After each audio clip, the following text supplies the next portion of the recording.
भूंग में 7 माह कब्ल होने वाली चोरी का सुराग न मिल सका। पुलिस माल मसरूका रिकवर करने में ताहाल नाकाम है। मजीद जानते हैं शाहिद बलोच से। जी शाहिद, अपडेट कीजिएगा।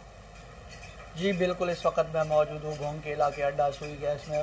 भोंग के मकामी सहाफ़ी मोहम्मद अली बलोच के अड्डा सुई गैस में क्लॉथ हाउस की शॉप की 7 माह पहले चोर क्लॉथ हाउस शॉप के ताले तोड़कर लाखों रुपए मालियत का कपड़ा और कीमती रकम ले गए थे। थाना भोंग में मुकदमा भी दर्ज है, लेकिन 7 माह गुजर गए हैं। पुलिस ने इस बारे कोई पेशरफ्त नहीं की। मोहम्मद अली बलोच मेरे साथ मौजूद है, मजीद इसी हवाले से इनसे बात करते हैं।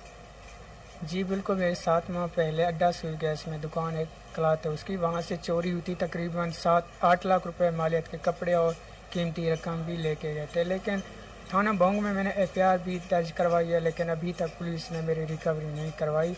मैं वज़ीर आज़म इमरान खान, वज़ीर आला पंजाब उस्मान ज़ोरदार, AG पंजाब और RPO भावलपुर DPO रहीम यार खान से अपील करता हूँ कि मेरा रिकवरी करवाई जाए। जी बिल्कुल, इनका कहना है कि 7 माह पहले मेरी चोरी हुई थी, लेकिन पुलिस की तरफ से 7 माह गुजर जाने के बाद कोई पेशरफ्त नहीं हुई। इन्होंने वज़ीर आज़म इमरान खान, वज़ीर आला पंजाब, IG पंजाब, RPO भावलपुर से अपील की है कि मेरी चोरी शुदा सामान मुझे रिकवर करवाया जाए।